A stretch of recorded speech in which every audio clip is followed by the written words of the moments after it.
At habang naglalakad po kami, nagkwekwento po yung kamag-anak ng patay. Sabi niya, Father, 30 years old na po itong aming kapatid.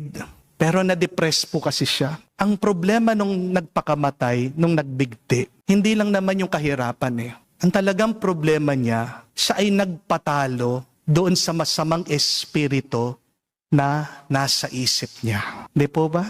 Kasi sa totoo lang, pagkatapos ko pong binless yung katawan ng patay, nung pabalik na ako, pinagmasdan ko ulit yung komunidad doon. Kahit na sila'y mahirap, kahit na sila ay kawawa, pero makikita niyo po, yung mga tao, masaya, nakangiti. Yung pong bata na walang damit, kahit na marumi, kahit na marungis, tuwang-tuwang naglalaro.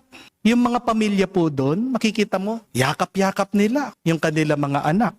May pagmamahalan doon sa lugar, kahit na sila'y mahihirap. At tandaan po natin na ilan sa mga bunga ng Banal na Espiritu ay pagmamahal, tuwa, at tiyaga. You know that the Spirit is present when there are the fruits of the Holy Spirit.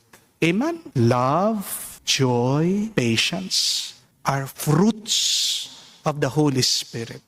Kaya kahit po hirap na hirap yung mga tao doon, ako po ay naniniwala, hindi naman sila pinapabayaan ng Diyos. Kasi nagpupursige pa sila, nagtsatsaga pa sila, lumalaban pa rin sila sa buhay. Dahil kung wala ang Banal na Espiritu doon, di sana sumuko na sila. Kung wala ang Banal na Espiritu doon, sana lahat ng mga tao doon nagbigti na, nagpakamatay na. Pero kahit na walang-wala sila, makikita mo, kaya pa rin nilang umiti, kaya pa rin nila maging masaya. Kaya alam mo, buhay ang Banal na Espiritu sa'yo. Kahit na ang dami mong iniisip, kahit na ang hirap ng iyong pinagdadaanan, kahit na ikaw ay nasasaktan, lalaban ka pa rin. Kasi, anong nagtutulak sa'yo? Nandyan, buhay, tinanggap mo ng Banal na Espiritu. Maganda pong dasal, kung sabihin mo, halina, Banal na Espiritu. Pero alam niyo po, may mas maganda pa, may mas makapangyarihang dasal. Sabihin mo, pumunta ka sa Banal na Espiritu. Halina sa Banal na Espiritu. Pagdasal mo, hindi lang ang Banal na Espiritong lumapit sa'yo. Kasi nandyan na eh. Ang pagdasal mo, ikaw mismo, mas mapalapit ka at huwag kang aalis sa Banal na Espiritu.